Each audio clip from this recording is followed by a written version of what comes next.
Here we go. We are broadcasting live. Got the mic on. And this is the first episode of the ParaCast. And just waiting for John to join me here.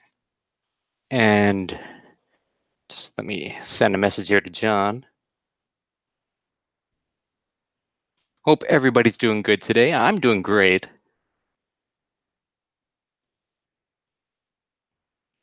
Send to you in invite. Okay, so we are live. I can't see right now if anybody's actually watching. I'm gonna switch on over to the other computer there. Give me just 1 second here. Hey, there's the king.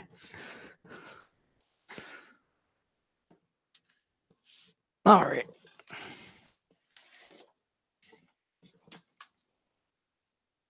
So let me just go to my channel here and bring up that.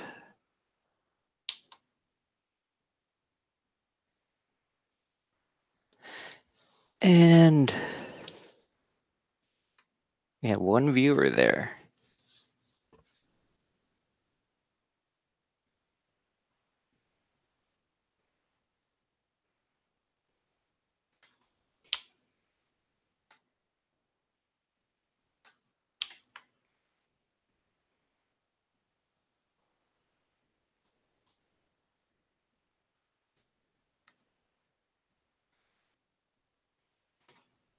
And just gonna see if I can send John another invite here.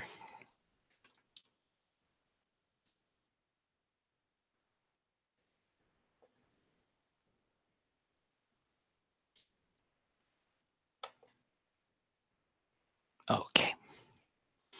So let's see here.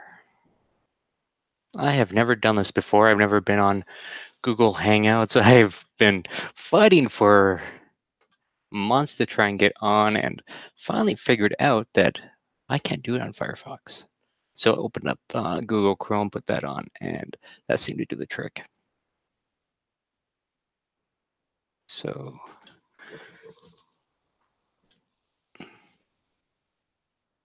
you're watching the stream but didn't get an invite.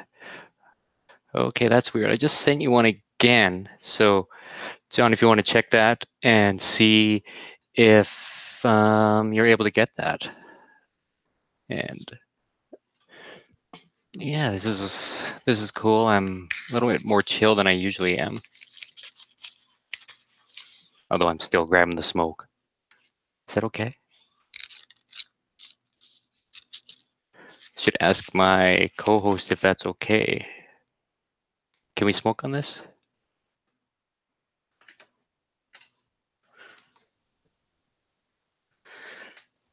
So yeah, it's gonna be a little rough going at first. We're just getting things set up, but this is something that John and I have wanted to do for a while now. We've been talking about it, and just never actually got around to the actual doing part of it until tonight, and it's awesome that we finally are getting things going.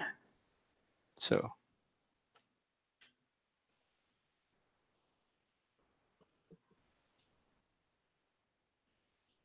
where would the invite be? It's a good question.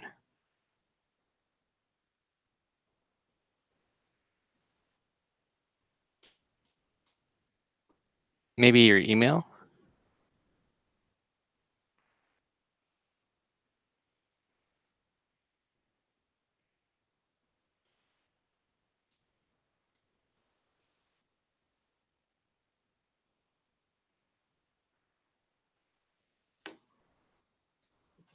Let's see here. Just give me a sec. I want to just go to live streaming page here.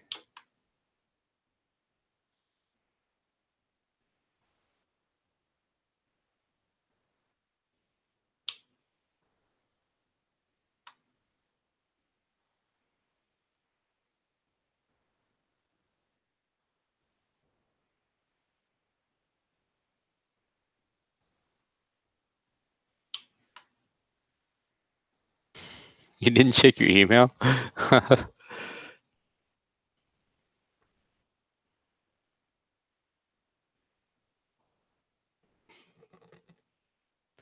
We got no viewers on right now anyways, so that's cool.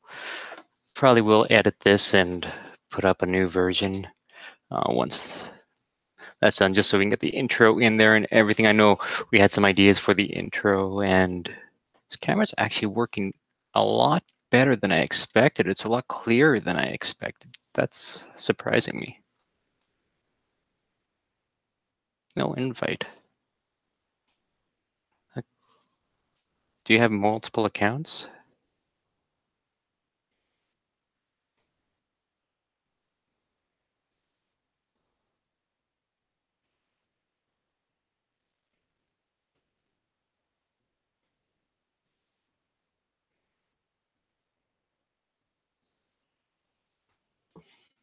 Okay, let's see what I can do here.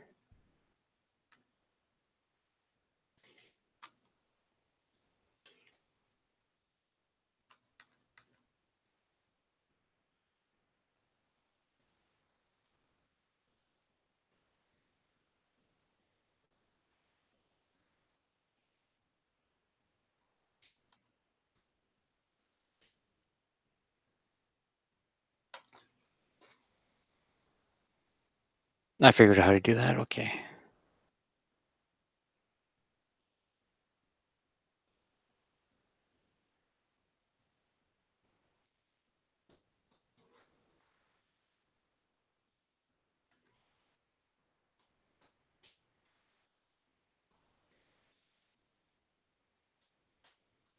All right. Still working on this. Still working on this.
Okay. Be right back. Sorry guys, just trying to get things set up here, and should have things going really soon. Just trying to get that invite to down there. And are we live now? hey man, how's it going? Finally got that figured out. Finally. Oh. All right. Awesome. Here we are. Yeah. I just had to pause the thing because Sons Anarchy's playing, so I don't want us to get booted off YouTube. Oh no. Stupid Awesome show though. Beautiful show. Actually, one of my favorites. But I think Charlie Hunnam ruined his acting career when he couldn't do 50 Shades of Grey. Right. Play the lead guy in 50 Shades of Grey, and he couldn't get into the mentality after Sons of Anarchy, so he actually abdicated the role. And I haven't seen him act in a single thing yet. So yeah, there was a thing where he was supposed to be in it, but then someone else ended up doing it. That was 50 Shades of Grey. Yeah. Yep. Maybe it's better. I actually fell asleep during that movie, like front row with the girlfriend, and just fell asleep. I purposely didn't actually watch the movie. I actually purposely got the books first. And I got them like at a what do you call it, at discount. We have a couple of like just like used furniture stores and stuff, like Sally Ann type stuff. So Yeah. you get books for like a dime or a quarter or whatever, right? And so that's why I have like a great library upstairs. and all that. So yeah, no, but this is awesome. Finally, we figured this out. Yeah. I was saying earlier, we've been talking about doing this for months. Absolutely. Geez, probably be like November or maybe even earlier. But Absolutely. And talking about synchronicity, my girlfriend saw my horoscope on something at the restaurant. It said you'll have success and with a hobby. A hobby nice, will nice. success. And then I was like, "Hey, I'm podcasting tonight," and she's like, "That's what I was thinking." So right That's on. cool. Oh, man, that is awesome. Hopefully, man, Yeah, you we get get that, and in the future. That would be awesome. yeah. I So wish we knew Joe Rogan. He if could hook us up with sponsorships. oh Hang on. yeah. So um, just give me one second here, John. If you want to just talk about what we're doing here, and just what our general ideas were. You're probably a little more articulate and a little bit less nervous than I am. No worries. Sure. First, I just want to say thanks to a man named Louis Fisk. Great man. Definitely got to give him a shout out. He's just an awesome dude. He does so much for our community. He's doing a lot for me. He's just solid. He's a great man. He's my benefactor as well as quite a few others. And I just wanted to start the show out by saying, Louis Fisk, you're the man. Nothing but love and your family to the podcast, brother. So I just wanted to do that quickly because I really he deserves it, man. He helps out a lot of people, Yeah, yeah, he has helped a lot of people. and me too right now. So I'm sitting next to a package with really nice speakers and a new PSP 7. So definitely, he's really awesome. So I just want to start out with that. But I mean, ParaCast, like we say right now, it's a title in motion and working. Yeah, But I think what we're doing, and I think kind of what you were talking about, and what I really agree with, is also like talking about the paranormal, talking about parapsychology. Definitely, we'll pepper in some conspiracy stuff that I like. You know what I mean? yeah, And then also, I like you said, I really would like to highlight the fact and also underline a lot of programs that have an aspect to do with mental health, and how mental health is not something that is meant to be shamed or looked at as you are you're ill, or you should go to a crisis unit and be placed there. That mental health is something that a lot of people struggle with, and a lot of people don't know the full definitions of diagnoses. And so hopefully through this, maybe we can reach out to some people and just kind of let the message know that there is a difference between sadness and depression. There mm, is a difference between having a bad day and trauma. Today, in this day and age, I truly believe with the whole LGBTQ and then all the slew letters of it now is just so crazy that you can trigger somebody so easily in this society, where instead it's like people are here for you, man. All mm, you got to do is reach out. And that is the hardest thing to do sometimes when you're depressed. But just somebody saying, man, hey, I'm having a bad day. And somebody just saying, dude, I recognize that. Do you need to talk? That's like all it takes, in my experience. You know what I mean? To just get the ball rolling, you know? And yeah, that's just where it starts. And like, you know what? A lot of us in this field, in the ITC field right now, myself included, are disabled. So, you know what I mean? There should not be a stigma. We should not have to hide the fact that we suffer from depression or post traumatic stress disorder or anything. And that should not be used against us while we're analyzing stuff that we're doing in the ITC field. Because I also see a lot of attacks like that as well. When two people don't disagree, one guy goes, well, he's taking a little bit too many of his meds, or, that kind of thing. And it's just it's there's no need for it. We're all adults, we can all be grown-ups if I'm big on the net thing, the net neutrality type thing, but I'm also big on being the master of your domain. And one of those things when it comes to mental health is you really have to be the master of your domain. And by doing that, if somebody's on the net and they're saying, you know what, you're a retard, you're this and everything, you look at that person and you go, do I want you in my digital space? No. That's why I have a block button. So a lot of times, if anybody ever gives you, you know, a guff, how come, like somebody said to me on my most viewed video, actually, why I blocked Ghost Girl Diaries. And somebody came up and said, well, you blocked her. She can never respond to you. And I said, well, that's the point. She's profiting off of the dead. That's what her whole thing was, is about paying to investigate places and basically profiting from the dead, haunted hotels, advocating that kind of stuff, things that, you know, I don't believe, you know, should be used in to profit from the deceased. And that was one of the things after, you know, like I said, my channel's going through some, you know what I mean, like I'm revamping things in that now that we're going to be doing this show. So I've privatized all my videos and I put out something of vlog. It's nothing like I'm hiding anything. It's just that I'm just doing a revamp. That's all. Mm-hmm. And so I just want to kind of get some crap out of there and basically keep a lot of the evidence and still keep that video and just explain that, you know what, the way that I felt, I can't share digital space with her. So this is my little realm or whatever you want to call it. And I blocked her and I had the right to do so. And I made a video about it. Now I clicked on I clicked on her icon on YouTube and I clicked the little three things there. And I said, I'm no longer interested in this. And it asks you why. And I said, why? Because I'm not interested in this channel. She went away and I never have to, you know, look at that again. Yeah, and So that's your prerogative.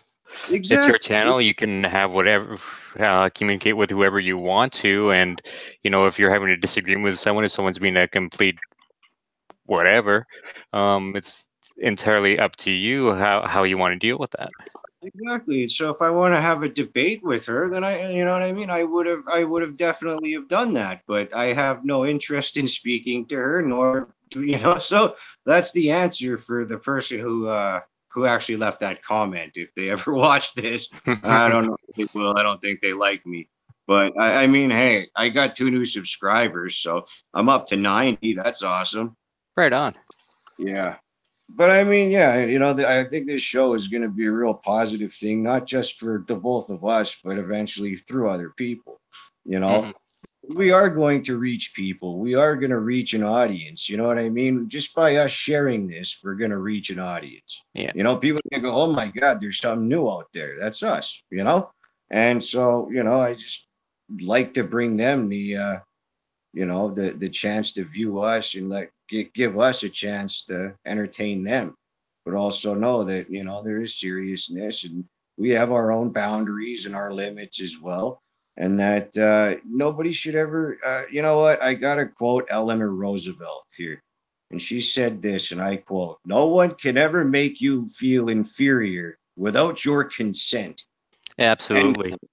so that's basically the way it is, you know, and so, but there's hope there. There's support. I mean, I've had a lot of people open up to me through email, you know, whatever, and I've just said, drop me a line, and that's how I made a lot of friends. You know what I mean? And so, you know, people can argue and say, well, you have no friends; they're all digital. But you know what? I like having digital friends sometimes more than the real thing. Well, just because you don't meet someone doesn't mean they're not your friend. I've met so many great people over the past year that I've been doing the paranormal stuff and, getting involved with truth seekers. You just meet so many great people, and you haven't met them means they're not your friend. That's just, in my opinion, complete bullshit. Yeah, me too. In our digital age today, I mean, you know, this is how people conduct job interviews. So you know what I mean? Like people do Hmm. job interviews this way now. So you Yeah, know, it's moving with the times. You know, that's what it is. It's just yeah. moving with the times. So that's the way I look at that. This is digital. It's the future. And you know what? Podcasting, I've wanted to do one ever since I got hooked on Rogan. And, you know, I did kind of try to do my own and basically ended up me just kind of rambling on about stuff like I usually normally do. And yeah, I, I was just don't self censor sometimes. That's part of my disorder, you know, is that I ramble on a little bit, the medications I'm on and stuff like that. So, you know. Turns out benzodiazepines can actually lower your concentration. That's why I find it a little harder to write sometimes. Yeah. So I just got to blow my nose. Sure, I've actually got to find a lighter here. No worries. Show people. I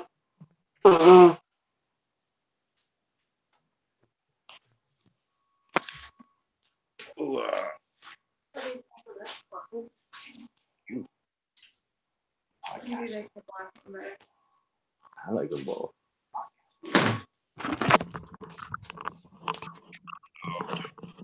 Got your smoke lit? Oh, What's that? you got your smoke lit? Smoke if you got them. Yeah, got that lid. Yeah, finally. Couldn't find my lighter there. No Had it on the worries. table. I'm just gonna relocate.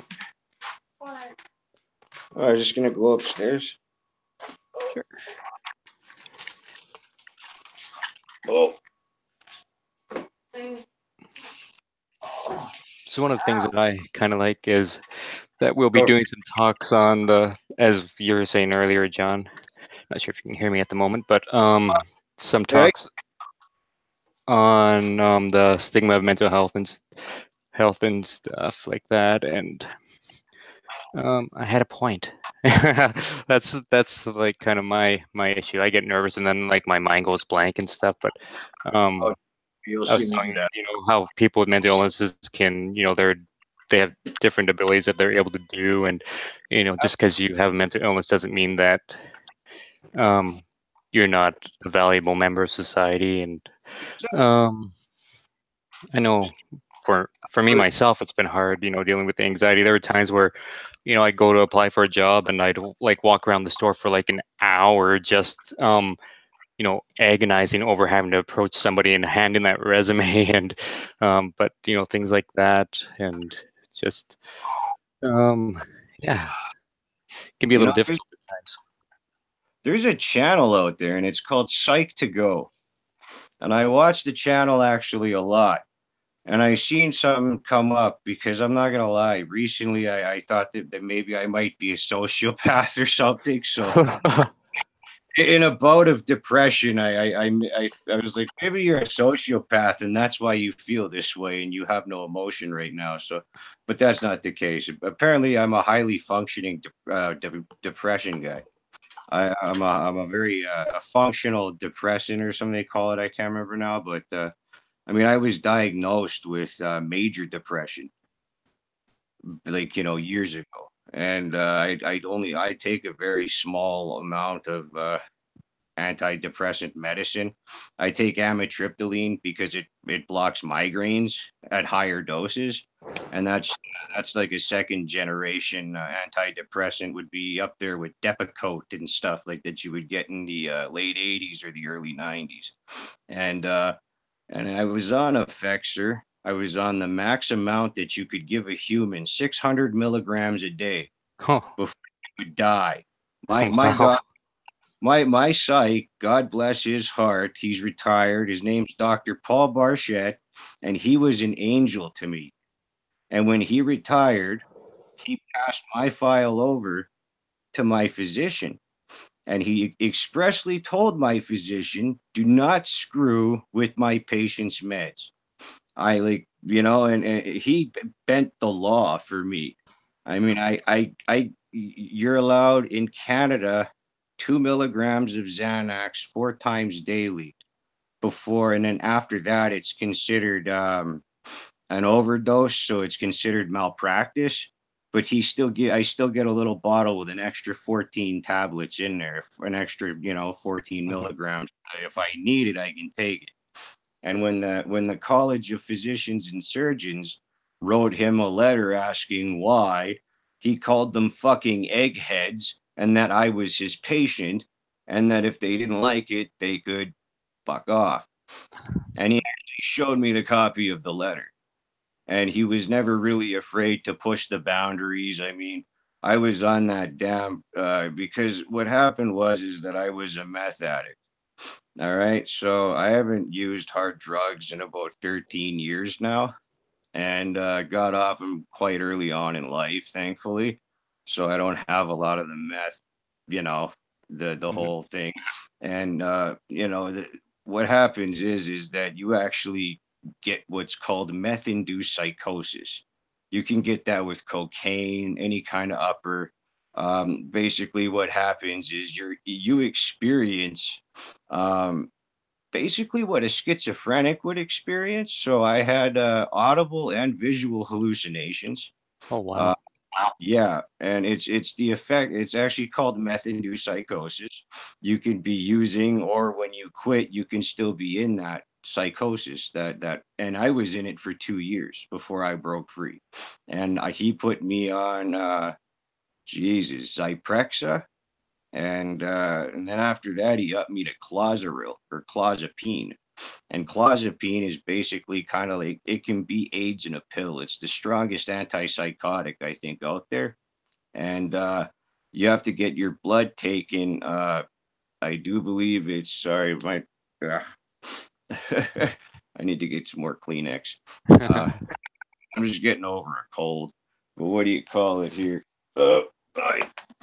Anyways, sorry, what was I saying again? Oh yeah, clozapine. So yeah. Anyways, when you first start that drug, you have to get your blood drawn once every week for the first 6 months, and then after that it's every 2 weeks for the duration of the medication, because at any point it can turn in your body and attack your white blood cells just like HIV does. And if that starts, I actually remember being in the hospital getting my blood taken with another guy who was on that medication, and he was gray. We were sitting in the Oh my blood. gosh.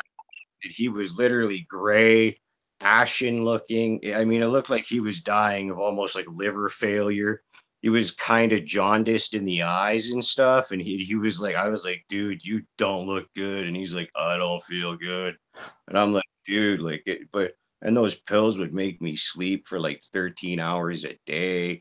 And like it was insane. So I have a lot of if we can always do like stories from the crazy house, because I've been there. You know what I mean? I have extensive. I've been Mhm. in crisis. I've been in the crisis unit here. I actually did have a short hospital visit or stay, and at the what they call Silly City here in Selkirk, where I live. So we could always do that one day. I can do psych tales. Yeah, that'd Where be good. I was on the lowest security ward. You know what I mean? Like I could come and go as I pleased. I only showed up to go to sleep, and then I would bake cookies during the day and stuff like that and go home and then come back and, just to take my medicine and then sign out again and then come back. My doctor gave me unlimited privileges and then discharged me. He only asked me to go in there because he sent me to the crisis unit. And back then they weren't big on medicating with cannabis, and I needed to sleep. And so I went out back and I lit up 2 joints and I smoked them. And I come in and the guy, he goes, hey, John. And I says, what? He goes, did you smoke some marijuana outside? And I said, well, yeah, I can't sleep. You won't give me nothing to go to sleep, and you're trying to force me to go to sleep. And he goes, well, I'm sorry, man. You can't be high in here. So we're going to have to discharge you, and you could come home. You can come back tomorrow if you want. I'm like, fuck that, bro. I'm out of here. Like, peace. I was like, I'm going to go home and smoke some more cannabis. That's good. And then he found out about it, and he kind of asked me he beckoned me. I went willingly, of course. I wasn't, dragged away screaming or fighting, in a straitjacket. So there's no stigma about that. And Mhm. basically, it was just to get my head better. And honestly, it's a good thing I went, because I suffer from grand mal seizures, and I used to just wake up. And so what happened is I had finally had a seizure in front of the staff in the hospital, and that's what finally gave me my diagnosis for grand mal. So it's a kind of a good thing that I was in there. And at the same time, I met such a cast of characters, and I could see the abuses of especially in the Aboriginal community here in Manitoba, and how they use the mental health system to kind of house people and stuff like that here. I don't know if it's just still the same, but when I was there was a lot of shit that was going on. That wasn't cool. It wasn't cool at all. So, yeah.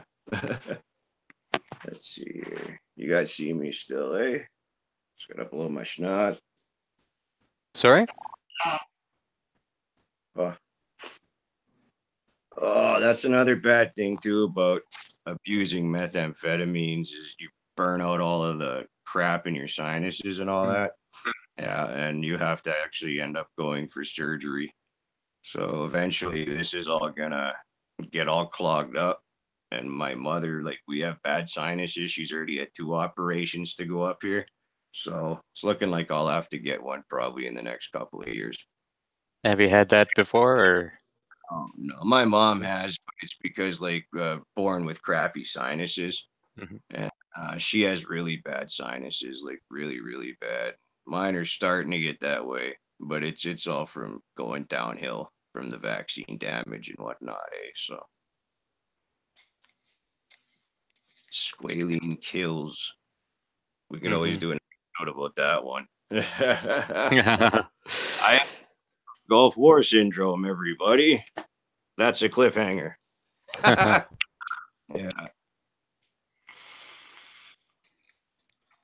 I'm vaping.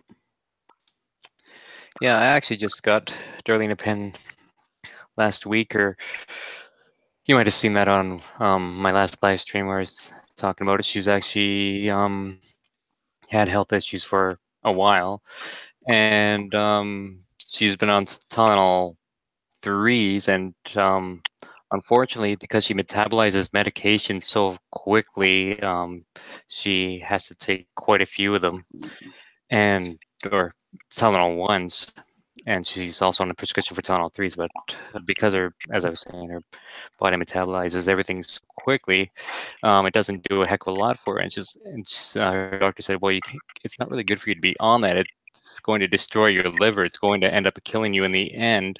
And she's like, well, I don't know what else to do. I'm in pain constantly. And he said, well, have you ever thought about medical marijuana? And she was like taken aback by that because that was the last thing she expected him to say to her. But Yeah. yeah, she's just recently started that, and went out and got her a vape pen, a dry vape pen, and it's working good for her. And yeah, she's finally starting to feel normal again, which is nice because this has been a struggle for us for God, I've known her for 9 years, and I think she was healthy for 2 of those years when we first met. So Yeah. it's um, Well, yeah, the thing something that's really is now helped her. also too, because I have an LP, like a local producer, and there's only one in Manitoba, whereas in Ontario there's a few to choose from, right? Mhm. Yeah. And I think you guys also might have them out there on the streets too. I'm not sure. We don't have them here yet, like out in the street, but you know what I mean, like a legal place, like a dispensary. Like yeah, I Mhm. have to get mine through the mail, but Yeah. anyways, what do you call it? Oh crap. What was I gonna say? I get that too, where I have something and then it just goes out of my Yeah. head for a minute. Yeah. Um, oh crap. Well, you're saying that there's a couple of dispensaries in Manitoba, and um, Yeah. we have a few in here in Ontario. Um. Also, oh darn it, I had a whole point, and I that sometimes it just goes out the window. No worries, No, it happens to me all the time. what happened with me though is that I wanted to go in. I got asked to go to the pain clinic, and I had to wait over 6 years to get there. And so this was quite a few years ago now. And what happened was is what I they sent me a 17-page questionnaire, and on it I said I'd like to get my medicinal cannabis license. And so they actually called me back, and they said if that's all you want, don't come here because all of the doctors here have all had a meeting and they don't think cannabis has any medical benefit. So if that's all you want, don't come here. And I was like, well, I've waited 6 years, so I'm going to show up anyway, and you can give me OxyContin. And they're like, well, we don't give narcotics to anybody. We just give you Lyrica or Cymbalta. And I'm like, yeah, I'm not taking that. Bye. And I walked out. Yeah. And I never looked back. And then the guy tried to screw around with my meds and tried to act all like a specialist. And my doctor and I had it out. And eventually he also, he asked me, do you smoke cannabis? I said, yes. And so, we went from there. And I got hooked up with Delta 9 Biotech. And that's my guys in the city there. And they're the only one in Manitoba. So, and they don't sell the shatter, the really Mhm. strong Yeah. kind of for the pens. They only sell the stuff, and it's actually becoming disappointing. Mhm. um I'm getting it, it's really dry. A lot of times it's the weight is off. I actually have to take a video now when I get my order, because one time I purchased a 30-gram supply. I get 90 grams a month. I purchased like a 10-day supply, and it was short 3 grams. So and then they were like, oh my God, well, you're gonna have to take a video. And I'm like, damn right, so I'm taking, but the thing, oh, that's what it was. Okay. Because I get the emails, I'll send you a screenshot of this offline. Okay. But she can actually claim her because Canada has made cannabis, it's a medicinal thing. You can claim that on your tax return this year. Oh, really? Yes. So Okay. she can contact and get all those receipts, and she can claim those. Right Yeah. on. That's Yeah. awesome. Yeah, because we were talking last night about how it's not covered by ODSP yet, which is the Ontario Disability Support Program. I'm not sure what you have in Manitoba, but it'd be whatever the disability thing is. Yeah, it's not covered here either. My doctor says there's no coverage. It's like literally it's crazy. If it Yeah. wasn't for my girlfriend, I'd literally be in so much pain right now, because like the last 11 months paying for that ex-roommate's crap. If it wasn't for her, like honestly, I would not have been able to afford my medication. You know what Yeah. I mean? It's Yeah. it's like Yeah, it's it's you're it's an expensive thing, especially considering it's not covered at all. But that tax thing, is that national or is that provincial or? that's nationwide. Oh, Yeah. that's nice, nice. Nationwide, so you can actually get all your prior receipts, contact, you know what I mean, and get all the receipts. You can actually claim that now, because it is, and then they want to make it legal July 8th of this year. So for I heard everybody. I heard that, but I've also heard that they pushed it back to October. Oh, did they? I didn't know they Yeah. pushed it to October yet. But I mean, there's going to be some backlash from, people that still want everybody to be hooked on opiates. So, but with pain conditions, what happened was that, and I know we're not going paranormal right now, but in the in the 90s, the United States actually started pushing, normally what they would only give to people for palliative care, OxyContin, stuff like that for back injuries and all that. And that's what ended up with the pill mills. And then obviously Canadian doctors and American doctors talk. And so Canadian doctors started to prescribe it. And now we have this huge snowballing problem where, I mean, 16-year-old kids, or you can see them on Facebooks at parties, they take Xanax and they're Hmm. nodding out, standing up, and lightweights anyways. Not but it's not. And I mean, they're eating all these pain pills, and I mean, they're like 16, 17 years old. They go and they hang out with old senior citizens that are perverts. Like, you know what I mean? There's cases of that here in town where there's, old guys that have young girls hooked on, these damn pills. And honestly, I'm not gonna lie, I was hooked on pain pills. I really was. And it was a legal thing, because my doctor started me, and I said, I don't want to be on anything too heavy. I had a prostate thing back in 2009 where I had to have surgery. So, I knew, I was on Percocet for a long time. And then coming off of that was, it wasn't the easiest after taking it for over a year straight. And so I kind of told him, I don't want to be on the strong stuff unless and my body just declines in pain, and I'm in more pain. So he's like, okay, try this. And then he's okay, here's like Percocet again. And then here's Dilaudid on top of that. And then, so, and Dilaudid's like 10 times the strength of oxycodone. So, you know what I mean? Like it's strong. And I was still on all that, and my pain still wasn't all gone. And when I weaned off all of it, because in Manitoba, under the AMCPR regulations for medicinal cannabis, you can't be on heavy narcotic pills and get the cannabis as well. You have to pick. So I obviously chose the lesser of two evils, one that, might be a little psychologically addictive, but not that physically addictive. And it honestly, my body never felt better after I weaned off the opiates. When I weaned off the opiates, my body felt amazing for the first little while. It was like, oh my God, like, I can do things without these damn pills, And that's,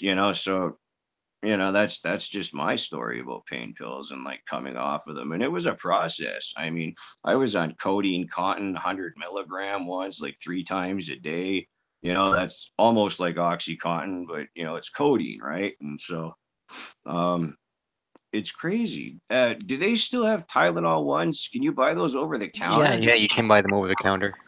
They don't. You can't get them over the counter here anymore now. Oh no? Yeah, they got rid of that stuff a while ago with all the new prescription stuff. But people would buy them out here, and actually, that's one of the main ingredients in crocodile. Is they break down codeine pills. That Russian drug crocodile. I Yeah, never I heard of think that. Oh, look it up. It's evil. It eats your skin. It's basically like they use like meth, like they make it like meth, but it's you know what I mean? It's not meth. They use a codeine base. And so yeah, it's evil. Vice did a documentary piece about it.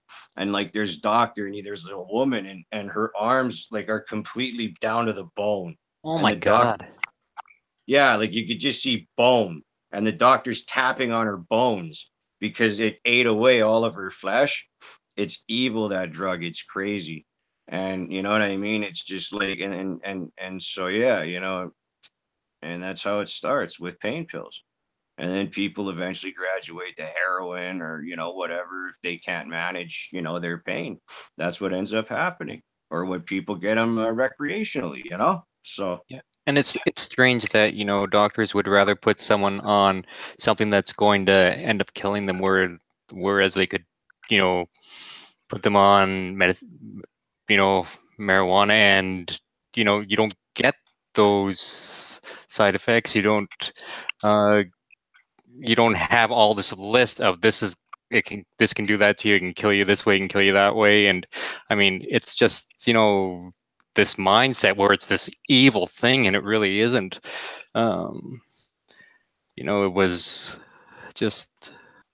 Reefer Madness was a tool of William Randolph Hearst, eh? Yes. Because he had the cotton gin, and hemp was originally used to make clothing, but it was harder to make until they created this machine that could process it again. And Yeah. so they pushed all this legislature against cannabis Yes. in favor for the cotton industry. And that's one of the ways that you've seen cannabis be demonized. Like, oh my God, don't stay away from in the 30s, especially stay away from black people. They'll rape your children and stuff. They smoke reefer, and it's like, oh my goodness, like just I can't believe people bought into that. Yeah. Yeah, and they totally changed the whole mindset of. I mean, they called it Oh yeah. marijuana just for the simple fact that it had a foreign name to it and sounded evil. And so instead of calling it its actual name cannabis, they called it marijuana, so it would sound like something that was foreign and like really really bad and dangerous.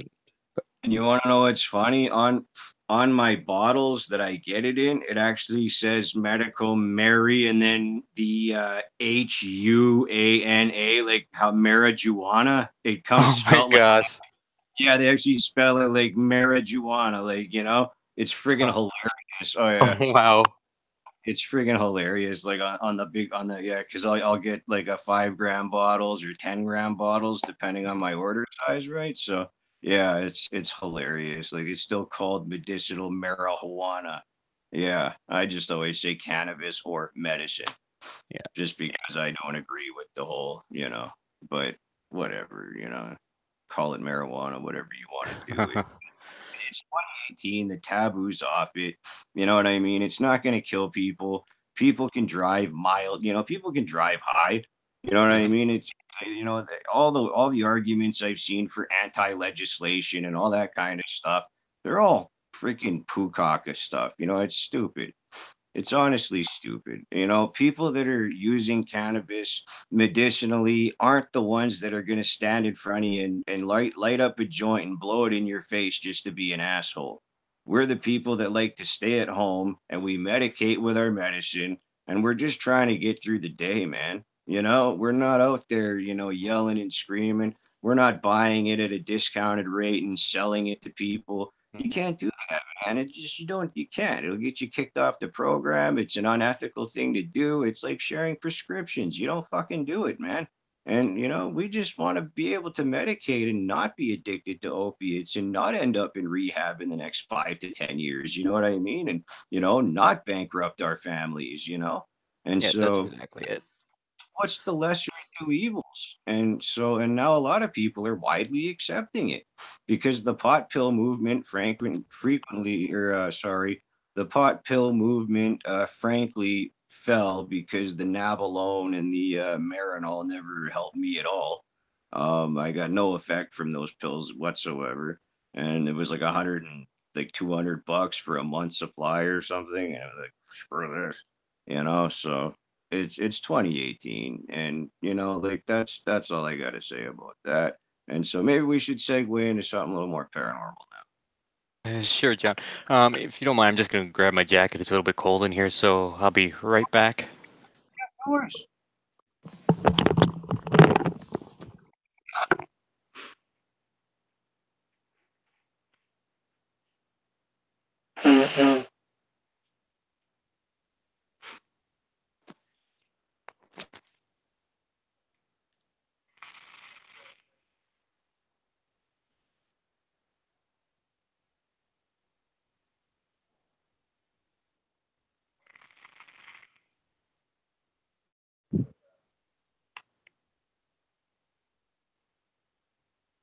Ooh, nice leather. Just gotta keep warm. Um, we just got some snow tonight, and looked like we were getting spring, and then yeah, big fluffy snow coming Yeah, down. it dumped on us Sunday night, Monday. Yeah, that sucked. And now it's all warm and it's kind of starting to melt. And I figured we were going to get away with it because of global warming. So I figured we weren't going to get snowed on again. And then boom, Yep. Monday, Monday, I got the snowsuit back on and I'm walking down to the pharmacy to go pick up my medications and everything. I got this damn snowsuit of mine. My dad bought it for doing the driveway, wore it once, and then they bought their condo and moved in. They had a garage sale and they had it up in the garage sale. It's like a $200 snowsuit, like one of those Gore-Tex ones, the big brown ones. And I was just like, that's in there. I was like, give me that thing. My mom's like, take it. I'm like, thank you. So now I walk around because I can't drive. I have the seizure disorder. So I Mhm. can't drive. And honestly, I've been in too many car accidents that I was not behind the wheel of. I just freaks me out, man. I can't drive. I was in a number of car accidents, and some of them were bad, and some of them were funny. So it's from my past and stuff, And driving freaks me out. So, and everybody always said, "Oh, you feel better if you're driving because you're in control of the vehicle." Back then, like I was still drinking notoriously and abusing drugs, and I was hanging around guys that would wake up the next morning and be like, "Damn, I don't know how I drove home last night," And then one guy I knew actually sheared off. He was speeding with his truck, and he actually went off and he sheared off half of a hydro pole and impaled his truck onto the rest of it, and it almost killed him. I just feel Wow. like, usually the alcoholic always lives and Yeah. the Yeah. never do. So I always looked at it as though like I don't want to kill anybody and have this on my conscience. So I'm just not gonna drive. Yeah. And then I guess with the seizure disorder and in my paranoia of driving, I've just kind of never wanted to Mhm. drive. So, Yeah. Well, I yeah. was supposed to take driver's ed when I was in high school. My sister had done it with her. or with there's a teacher in our high school who was um, doing doing it, and came to my turn to do it, and he said, well, actually, I'm not doing the driver's ed anymore, so never ended up um, going through with that or getting my license or anything. Actually, I did get my learners, and when I went to Alberta, funnily enough, they switched it to a full license. Girlfriend at the time, she's like, "Oh no, you can't have that. You have to change it back." And probably they never would have caught it if I, come back to Ontario, and but I could have had my license. But I was always so nervous driving, though. Just I didn't even know I had an anxiety disorder at the time, but I was always so nervous, and so maybe it's a better thing that that's the way it happens. Sometimes things happen, for a reason. So Was that somewhat cathartic though, in a way, like sort of comforting, but actually scary, knowing like when you were diagnosed and you had a diagnosis and you were like, okay, so my whole life I've been feeling this way, and it's not in my head. You know what I I'll tell mean? you, I'll tell you what, John. Grade 7, even I would lie awake in bed crying, wondering what the heck was wrong with me. Don't worry about it. Let it flow. We're not gonna get kicked off YouTube for a couple episodes. Yeah. But yeah, so when it was, I was not upset about it when I found out. I was actually, finally, I have some freaking answers and I know what's going on here, and um, there, there's something wrong with me, but I don't know what am I trying to say here? It was just a feeling like finally, So I, I'm sorry to interrupt it, but it's I guess I'd say it's like cathartic. It's like, yeah, okay, I understand now. I am ill. You know, this is going to be a journey going forward, but it's incredibly manageable. There will be exactly. challenges along the way. There will be mountains to climb, but I can do this. Yeah. You know what I mean? And like, especially going back to our main part of the program here, this initial start, is that mental illness is something that you do not have to use as a stigma. You do not have to be afraid. You don't have to, to have friends. You know what I mean? Mhm. Honestly, if you don't want to talk about it, it's nobody's business until you make it their business. If you choose Yeah. to tell anybody about it. But I mean, like you and I, we're coming out, you know what I mean, in a way and just saying, look, like this is okay, man. And like, this is how it's affected us in our lives. And these are our trials and our tribulations. And if we can do it, then God damn it, you guys can sure as hell do it. That's If right. two us can, then can too. Yeah. And nobody should ever be made to feel stigmatized or as a statistic, or that they're less than somebody else who doesn't have a mental illness or something like that. That the person that's completely healthy and completely 100% sane, which just because you're depressed doesn't mean you're insane, and that's another stigma, right? But Mhm. those people have a lot of skeletons in the closet and stuff like that that they may have to deal with in their life that will cause them trauma later on, and stuff. So not everybody's perfect, and that's the main thing is Mhm. we're not perfect, and honestly, we can't try to be perfect. This is the internet. We can project ourselves how we want to project ourselves. We can be whoever we want to be. We could put masks on and reinvent ourselves, try to change our voice, all that kind of crap. You know what I mean? Why? Why? I'm Yeah. comfortable with my face being on here. I'm not afraid of it, and I just want our viewers and our friends to know that, you know what, like, it's all good. In the end, it's all good because like it's parafamily.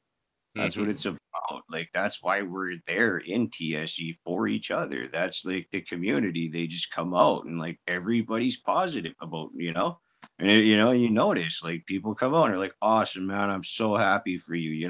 Like when I did the unboxing video, Louis, everybody was like, dude, I'm so happy for you, man. Right on, John. Yeah. Like I'm so happy, man. Like whereas like, a lot of people might have been, fuck you, I'm jealous, man. Fuck this, what did he do to deserve that, man? Like I'm mad. And I could totally see that. I could totally see people being, maybe a little bit jealous or envious or whatever. You know what I mean? Like Yeah. everybody's positive and that's the one thing I love about, like, TSE in general, is that everybody's got a nice positive chill vibe. Everybody's cool. It's not a race for subs, it's not a race for likes. Riley, order of magnitude, good brother, shout out to order, made it, like, hey, this isn't about likes and subs, man. This is about Mhm. content. This is about the research. This is about the passion of getting this out here, man. Yeah, and Just get you. speaking of likes and subs, it's going back to that support thing. People say I've just reached 200, 500, whatever subs. People are, like you said, jealous or like happy for them, like congratulations, that's awesome. Like, even someone, if they had 50 subs, they'd still say, oh, that's great. I was so happy to so happy to hear that. And that's just the mentality of it, and that's what makes it such a great community, such a great place to go to. Exactly, exactly. It's not a race, and then there's a lot of people that do the races and stuff, and then they get involved in hijinks later on because you're not knowing who you're talking to. You're not getting to know them. And through TSE and those like especially TSE, I mean, like I've said, it's the best and brightest minds that I've ever met in the field. Like, I mean, these people who do these things from their homes are some of the smartest people that I have ever met in my life. And I've said this in prior streams that are unfortunately deleted now because I was in another person's streams and they deleted all their videos. But I mean, I've Mm. always had to give TSE credit because there's always people there, and I gotta really name one guy, and that's Austin Paranormal Research. Like, if he wouldn't have educated me about Skull, I don't think I would have known what the Skull Society was. Mm. And so, what I mean? It's just like people like that, like Papa Nana Paranormal. You know what I mean? There's somebody else did a besides Papa Nana, somebody else did a annotation bid for me, and you know what? I hate Is that myself Glenn? because I can't remember who it is. I want to smack Was that myself, North but Nottingham Paranormal and Investigators, Glenn? that's right. That's who it was. I do believe so. Yeah. And like they didn't have to do that. You know what I mean? They really didn't have to do that, but they did. They sat down and they took hours out of their day to isolate what was not pareidolia and what was a true. And by actually them doing it, I mean, I had gear back in the day. I really did. But then I had my parents in the family home back in 2010, 4 feet of water in the basement. So I lost the gear, I lost everything. I took the insurance payout, bought a PS3 and Call of Duty Modern Warfare 2 and all that, and moved on, never thinking that I'd ever come back to the Mm-hmm. paranormal again, besides watching, documentaries on television. And then all of a sudden I, find this great community of people who introduced me to another community of people. And then I just kept going. And, it was like I was nervous at first, like you are, you know what I mean? Mm-hmm. But it was just nothing but positivity. And so it really helped me break out of my shell, be me, you know what I mean? Tell Yeah. people, like I always say, you're awesome, man. Stay awesome. Don't change unless you want to change. Be yourself, man. Because like our individuality is what makes us who we are. It's what makes us approachable. It's what makes us accessible to talk to be friends, to actually have meaningfulness in our lives, even if we are talking over a keyboard. It's just the way it is. I mean, we humans need interaction, you know, and that's something that I don't really, get a whole heck of a lot of, in person because I don't have a great deal of friends, you know what I mean, that I would call friends in my Mm-hmm. life. And I've chosen to streamline that number down because they're truly not friends. They're people that would like to use me for my medicinal cannabis. You know what I Mm. mean? Because Yeah. they like it, so they want to come and smoke all mine. They think it's free, and it's not. No, It's it's like, not. no, Far it's from it. not. Exactly, and even and other stuff too. And so I've had to, and I'm, a lot of people are probably gonna go boo, and you might even say it boo too, and that's okay. But Dr. Phil released a book called Life Code. Dr. Phil's book called Life Code. Any other book that Dr. Phil ever wrote, throw it away. And he even says it in Life Code. He even says it in that book that everything else he's written, you might as well throw it out because Life Code is where you want to be. And Life Code is Dr. Phil's greatest accomplishment. Now, I'm not a huge Dr. Phil fan. You know, I only watched I last episode of Dr. Phil I watched. I was in the hospital getting this cyst taken out, and I was in the waiting room. That's the last time I've watched a Dr. Phil program. Okay, but that book changed my life. I was coming out of like a literal abusive, a female abusive relationship. I went to rehab, even though I didn't have to. I just went because I let her convince me that I was some crazy dopehead on Mm. marijuana. And you know what I mean? I went, but you know what? It was a great 3 weeks. It was a great 21 days, man. The hell away from her. Realized I didn't love her, you know, and all that stuff. And you know, it ended badly, and you know, yada yada. But that was one of the best things that could ever happen to me because honestly, I came back home. I started back in networking with people through Palringo. Met a really great friend of mine. His name's Travis, otherwise known as Demon Wrath. You'll see him sometimes giving me comments, but he's really busy now. And we used to have a group together on Palringo called Paranormal Fan Club, PFC. And then what ended up happening was that people were coming in and they were like, hey, this guy here, I used to call myself Ghost. So a lot of people would go, you know, hey, this guy Ghost knows some things. You know what I mean? And then all of a sudden, and this is, I did a parapsychologist file on this, but I think I may have deleted it since back, you know, it may have got deleted or something. And a woman actually private messaged me, and her name is Shell, and she private messaged me, and she said, "I'd like to talk to you because I am an amateur parapsychologist. I don't have my PhD. You know what I mean? So I'm not going to say I am a full-fledged parapsychologist because I don't have a PhD. I am an amateur demonologist because don't have a PhD in psych. You need to have a doctorate to actually be a demonologist because you have to be able to send them in for psych and stuff if somebody is truly possessed. So, long story boring. Anyways, she messages me and she lets me know that, hey, you're the most knowledgeable guy in the group here. And I'm not comfortable saying this openly. And she is now. She's totally cool. I asked her permission and, you know, and I'm in Canada and she was all the way in Winchesterville. Oh my goodness. What state? New Hampshire. And so she said, I've been in this house for 17 years. It's been haunted. It's crazy.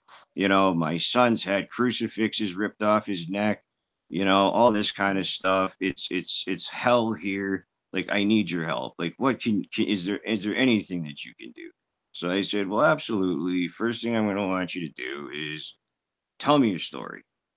You know, just tell me your story. So they have a voice chat icon on there. And I said, just keep going and let me know when you're done. Okay. So I'm listening to these messages that she's posting, and it's a play button, and I'm taking notes furiously. And then she says, I'd like you to speak with my son. His name was Cody or Corey. I do believe it was Cody. This was quite a few years ago now. And so I spoke with him, and one of the first things that clued me into here, and here one of my analyses is, and I was right, was that he said when he was 8 years old, he saw the headless body of a Union soldier. Well, he said a Civil War era soldier in a blue uniform, which would have been Union. The I do believe that the Confederates were in gray. I do believe for the period, like, you know, I do believe they wore gray uniforms, not the blue that the Union would have worn from the North. And so, you know, listening to his story, that one there kicked it off, and I'm thinking, okay, this has to something has to do with going back to, you know, either 1776 or, you know, into the 1800s, you know what I mean, into the Civil War or whatever. And so I'm like, okay, you know, and I'm listening to him talk, and the instances were just getting worse and worse and worse and worse. And it was incredibly malevolent. And whatever this entity was a solo entity. and it was feeding off of their, their fear, their what it and it's been doing it for 17 years. So it had some power to it, you know what I mean? And so I ended up going as I'm listening, doing all this because I had a old laptop. It was actually my dad's old one, and I had all my media on it. I had a whole bunch of stuff. And then when I moved in here, I didn't take it with me because my dad would have accused me of stealing it, right? And they ended up giving it away on me, and I was so mad because I had so much media on it and everything, eh? And so that's why I do everything from my phone because I don't have a laptop, a working laptop, right? And so I ended up listening to his story. So I go on that thing as he's talking, and I go on to Google, right away, Google, and where are you from? And I type it in, and right away, here's this history of a battle. And it turned out that the Union and the Confederacy fought just outside their town.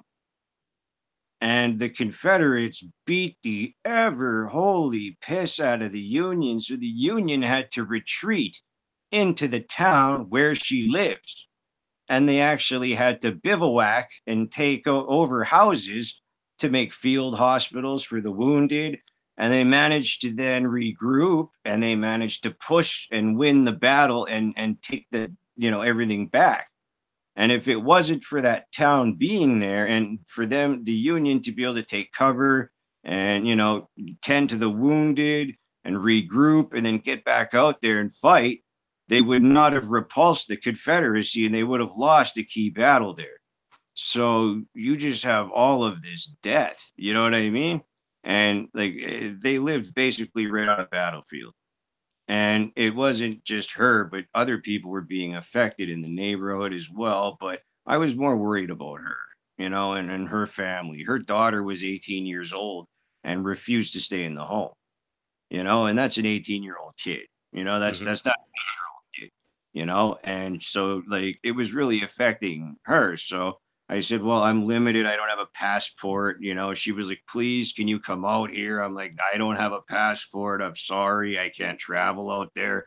I don't have the money to fly. If I could, I would, but I'll reach out. And I actually contacted New Hampshire Paranormal and got in contact with that paranormal investigatory group and let them know, gave them all my notes, my case files. And then I, said, please follow up with me. And in the end, they actually had to do a couple of different type exorcisms, and they brought some people in. And then she ended up finally moving. And after that was over, she was really cold to me for a while.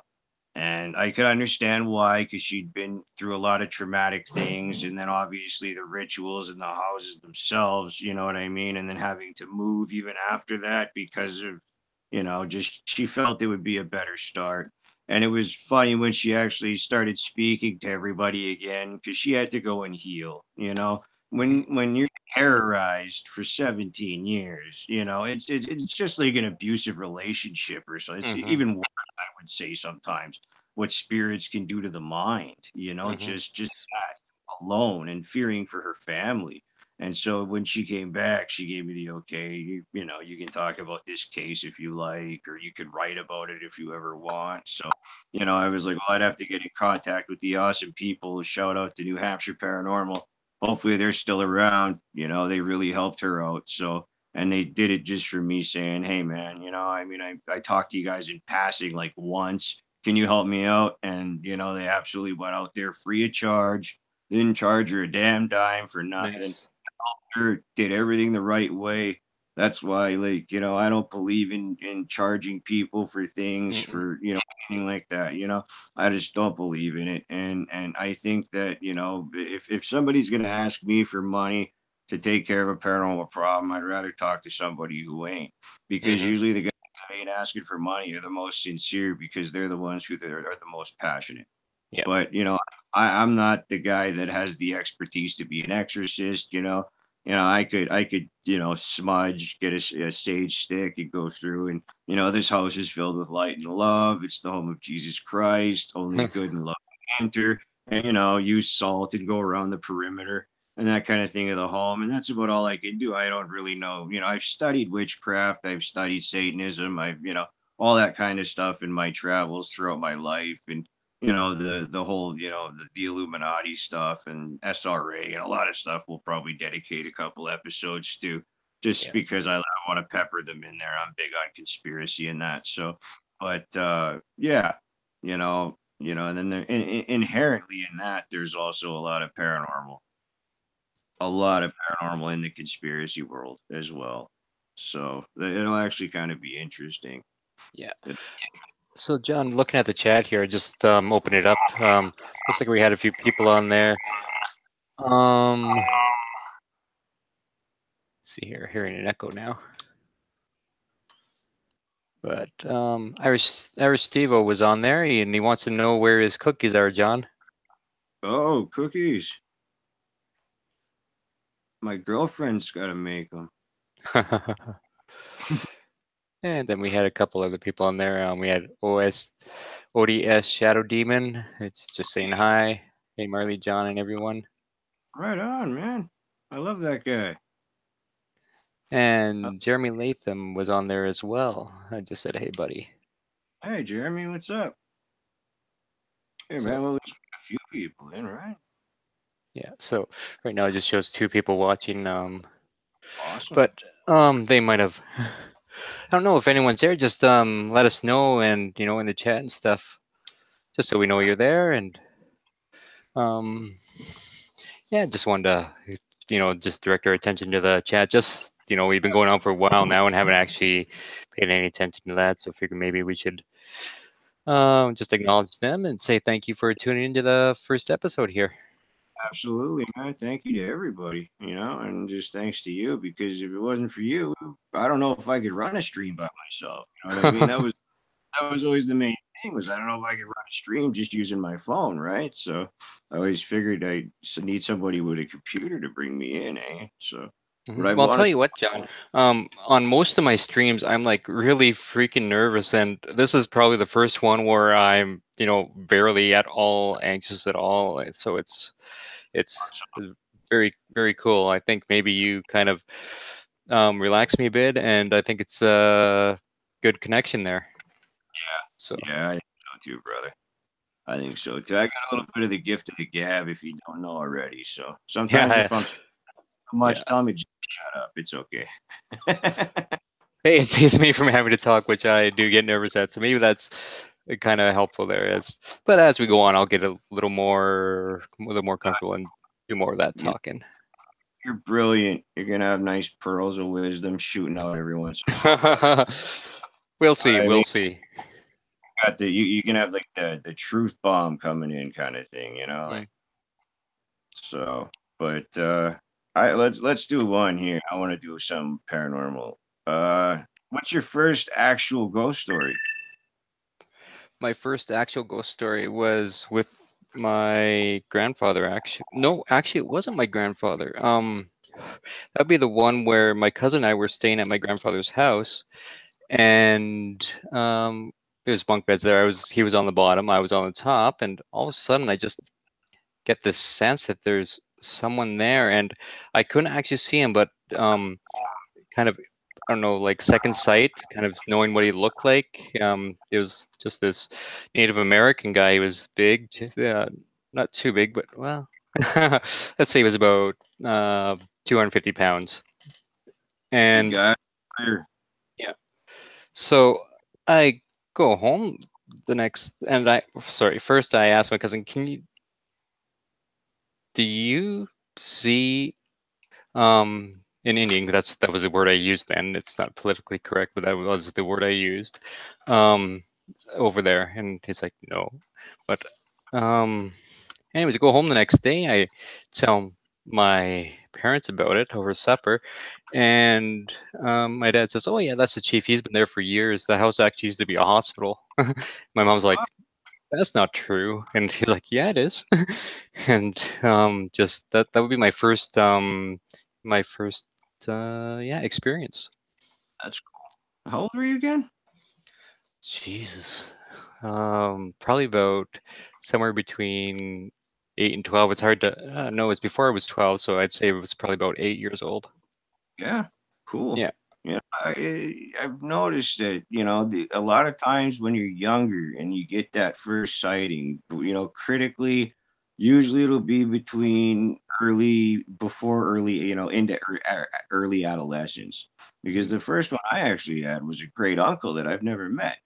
My grandfather lived in St. Andrews here, and they lived on Goldstone Road. And my grandfather's sister, my great aunt Eleanor, had Parkinson's, so she was only relegated to her bedroom, and she had like a big four-pointed bed, though, those really old style beds with the canopies on them and they draped, so she has had that, and she would sit in the kitchen, but she had like an upstairs, and then there was a window, and there was two rooms. You know what I mean? Like on either side of each other, and then there'd be the wind like behind there with the window, right? And then there was just the stairs.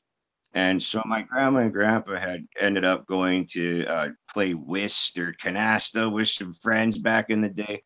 And they said, well, you'll be over at Eleanor's, and you know what I mean? You're going to stay there. And then when we come home, we'll come get you, because she just lived down the road from them, eh? And so I was kind of, sleeping, and I was always creeped out about the place. You know what I mean? Like it wasn't really taken care of well. It was overgrown. There were like four or five dilapidated buildings, out on the property there. She had a few acres, like dilapidated sheds, and it looked scary, And I was a kid, and I'm like, this looks scary. I don't want to be here, A shaking old lady, you know what I mean? Like, it was just kind of weird, and but I mean, bless her heart, she gave me these books, like this huge box of like these books, and they were all the classics. And bless her heart, And so, anyways, I went upstairs to bed, and I was having a hard time sleeping. I was a scaredy cat back then a little bit, and I could hear boom, boom, boom, the boots, coming up the stairs. And my grandfather's like me; he's a big guy, broad-shouldered. He's probably about 6'4", but maybe 220, something like that.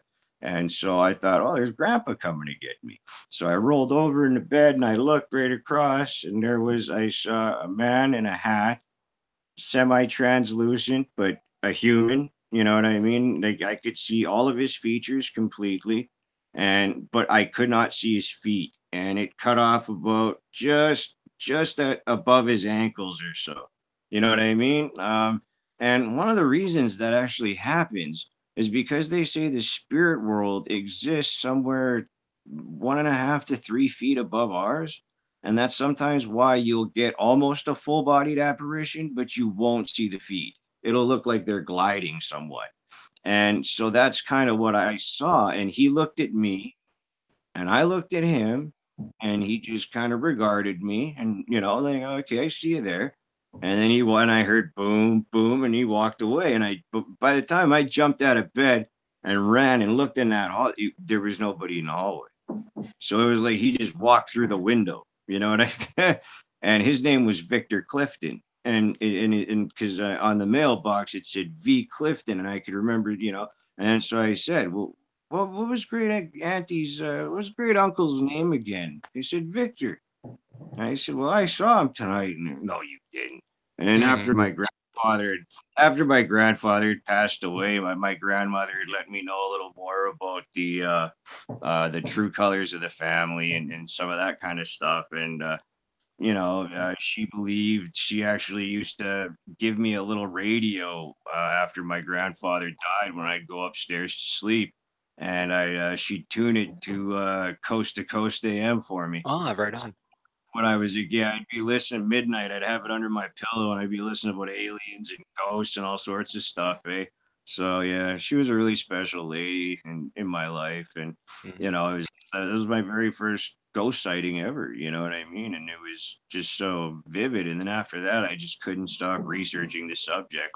Originally, I was into UFOs. That was my thing. Gray aliens, that thing. And I was scared to death to look at those picture drawings with almond eyes, you know what I mean? So I'd watch Unsolved Mysteries like this, Yeah. I remember watching Alien Autopsy that way too. It's Oh yeah, completely yeah.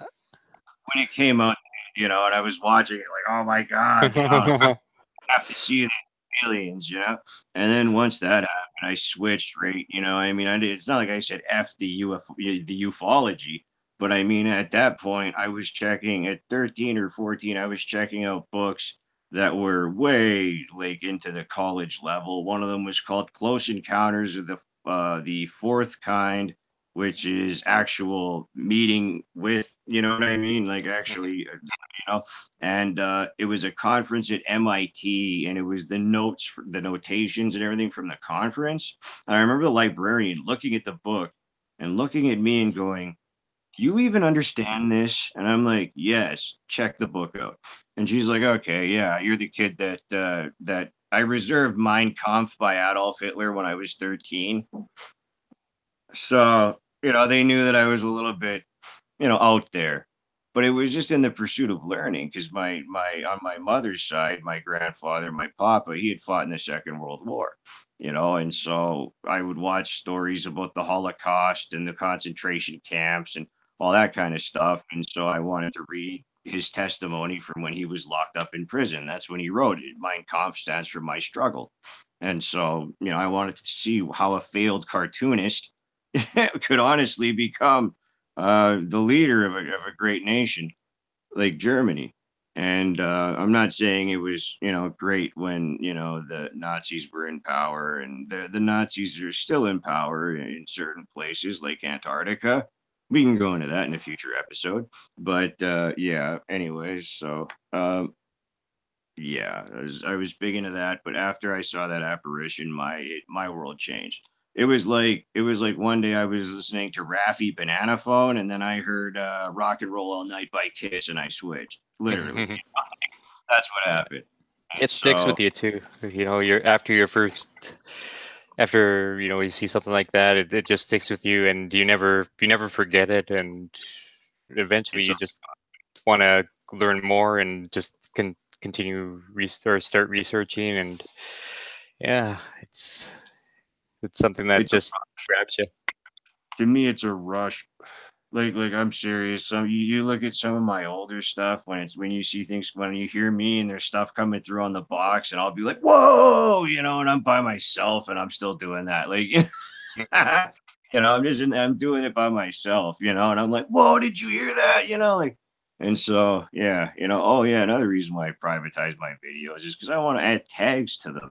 And when I upload them, I can't add tags. I have to edit it and go into edit, and then I can add tags. No, So that's that's weird. another, yeah, it is weird. And so it's like that's why I've done that. So I can add tags to them or whatever, right? And then that way, and then I'll just put them back up as public again. I just want to add tags. That's all. So it's gonna take a little while, but that's what it. How are you uploading? What I do is I just shoot with my camera, so like my cell camera. So if I Mhm. have enough light in the background, then I can just look at my screen like I am now. But if not, I'll have to turn it around, and that's why in a lot of my older videos, you would see me wearing a pair of aviators because that light's so bright, it's hitting me in the Mm. eye from you know. And so that's actually how I would shoot my videos. And then they would take like 3 hours to upload because I'd upload them in like probably 1280 or whatever, really high def to my phone. And then Granny Monster. I don't know if you're familiar with Granny Monster. Takedown Man. Do you know Takedown Man? Have you heard of him as a No. YouTuber? No, well, she used to like kind of reside with him, and they streamed, and she created this hashtag called create not hate, all one word. So create not hate. And I love that word because she streams Mhm. a lot. She does a lot of shout outs. She was kind of my inspiration for my early shout out videos, was because I saw her doing it. And Mhm. she streams and streams and streams and streams, and bless her heart. You know what I mean? So, and I just, I was like, hey, cool. You know what I mean? Like, this is something that I think I should do. So, can I Yeah, have a for sip? sure. Oh, oh, oh,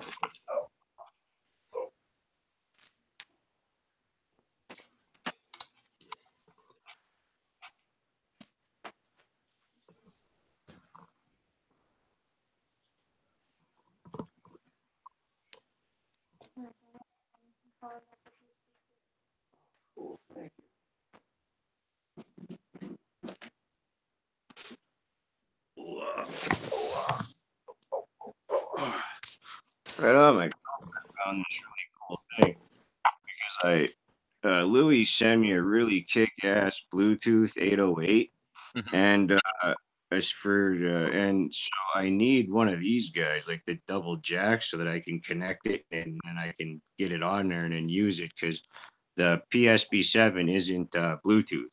Mm.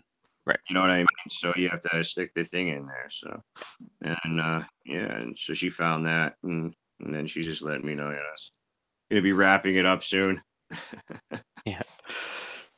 Yeah, I was over at the hospital last week just to talk about something paranormal again.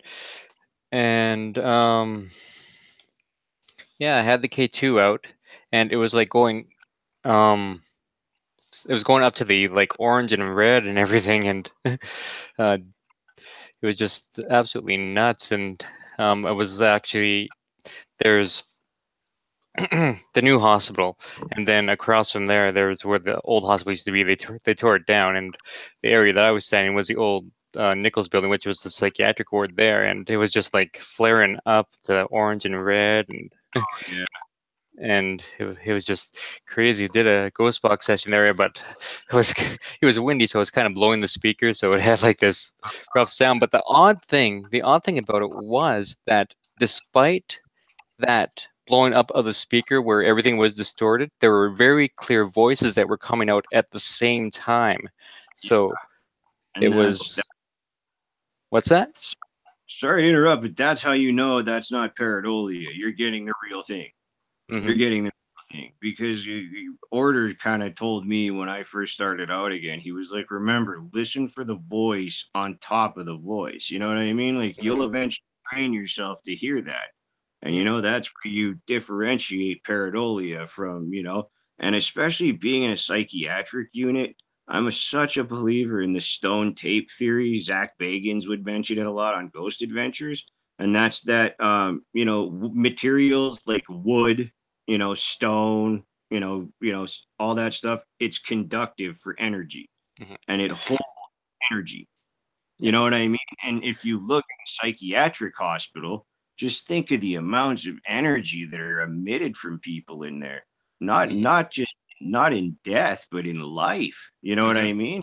Yeah. Like if say you get taken down by security and they have to shoot you full of thorazine, Hmm. which I've seen that happen in when I had to stay there many years ago, and they would put you onto the ground and shoot you in the butt with thorazine and throw you in a bed, and guys would look like a zombie and they drool. You know Hmm. what I mean? Yeah. It, it was just crazy, and you think about it, some of those people that didn't make it out of there, you Hmm. know, and they might not know that they're dead.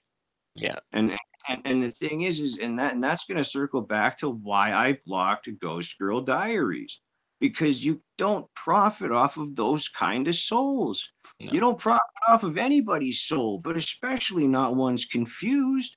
Hmm. They might not know they've passed, and their Yeah. mental illnesses. I mean, they're struggling, Hmm. and so it's like, dude, that you can't profit off of that.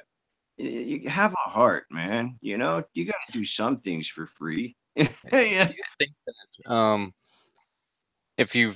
if someone's lived with a mental illness and they pass away, do you think once they've crossed over that they have some type of clarity where that mental illness is gone, or do you think that that sticks with them? What's your theory on that? I'm honestly going to have to kind of concede here because a lot of people don't like Sylvia Brown, but I like I like her theory out of everybody's the best. And what that is that we have many soulmates in life, not just one romantic soulmate. You know what I mean? Hmm. You're a soulmate to me right now. You know what I mean? Because what she says is that in death, there's millions of people moving around in the kingdom of heaven. And I'm not going to preach too much here, but I am a Christian and I have strong beliefs, but I don't want to preach and you know what I mean, that kind of a thing. Hmm. She says in heaven, there's millions that walk, and there's this thing called the Hall of Records, and you can walk through there And what happens is your soul constantly is in need, it's yearning to learn. So what happens is before you essentially come back into the matrix, so to speak, is in reincarnation, right? That you look and you do a life plan. And now what they call it, psychics, they call it a life review. Okay. Have you ever heard that term, life Hmm. review? Yeah. Yeah. Okay. Now, what she says is that in the spirit world, you do that. So it's like you chart your life out, and you're sitting there with your other spirits that I'm going to meet in this lifetime, and you're saying we're going to meet at this time. You and I, we're going to meet at this time, and this is going to happen to me because my soul needs to learn this lesson in order to move on Hmm. to and to learn everything that we need to learn. So I mean, and then people can say, well, nobody wants to be a murder victim. You know what I mean? Who wants to plan Yeah. out to be a victim, right? But you know Yeah. what? It happens. It happens. You know what I mean? Some people, that's part of their life plan. You know what I mean? And I really believe that is that you go back and our souls, because I know I'm a documentary junkie. Like if I find something, I will go down a YouTube hole for 12 hours. Yeah. I'll watch 100 hours of content over like 3 days and just soak everything up and then be like Alex Jones and spit it all out again. Yeah. Hmm. Yeah. Without all the black helicopters flying around my house right now. And but yeah, I'm just such a junkie to learn that I believe that, out of every single scenario that you may ponder what the afterlife is, I figure that's the closest to what mine would be. Is that you're always, because I feel that I've been on a lifelong quest to understand. You know what I mean? Like every hurdle that's been placed in front of me has happened for a reason. Every death that I've had to deal with, every emotion, every sadness, fear, all that stuff has all been laid out so that way you learn, you know? And I just, that's the most plausible to me, is that's how what I feel anyway. And so I guess that's what I believe, you know. I mean, Right on. I yeah, that's what I believe. So I really think that's just the one that makes the most sense to me. And I really don't want to agonize too much over where I'm going to go when I go. You know what I mean? Hmm. I know I'm going to go and I know where I'm going. You know what I mean? And Yeah. it's to a great place. I'm not going to hell. So I know Hmm. that. I'm going to a great place.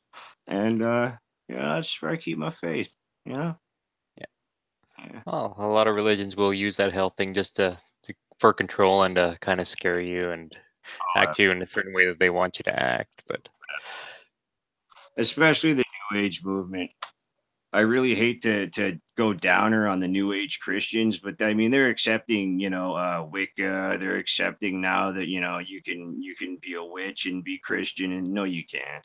I don't believe that personally. I'm sorry if that might offend anybody that may watch this episode. I just don't believe that, and in the good book it does say that spellcraft is not, you know what I mean. It's not for us. If you are a Christian. yeah, And I don't really follow that line of thought. I look at it as Wicca or whatever as just another religion, and I think everybody has a right to have their own set of beliefs. And if Wicca is something that they're into, that's cool. Or if they're Christian like you, or they're Roman Catholic, whatever they are, doesn't really matter. In my line of thought, just whatever you're doing, just um, do it, and as long as you're not hurting anyone, that's all that matters. that's right. And you look at some of the other ones out there where, Palo Mayombe, right, which is a terrible religion. It's all about the harvesting of souls. Look into the Matamoros death cult. Sick shit. They would kidnap kids coming over the border from America, and then they would do Like, this guy's name was El Padrino or something like that, eh? And they would take them and they would sacrifice these kids, Oh, and jeez. they would keep the spines and the skulls and hang them up around the house. You know what I mean? Where they lived, it was, yeah. I have this book about cults, and they were in there, and I was reading about that. And it's but I knew about Palo Mayombe because that ties into Santeria and things like that, Mhm. which is Roman Catholicism, and then the Central American, and then even the South American religions there combined. Santeria, and then Palo Mayombe is kind of like the dark side of Santeria in a Mhm. way. That's something we could talk about though on another episode. But Yeah, yeah, uh, just it's I a pretty just big personally, topic. yeah, oh yeah. I mean, a lot of stuff, I could go into for hours. I mean, you know what I could go into it for hours, and that's one of my problems. Is sometimes I have to have points in front of me sometimes Mhm. just so I don't stray off too much, and you know what I mean. Annoy you, and is you if if I'm going off too much, just do hey, I got to interrupt for a minute. Let me interject.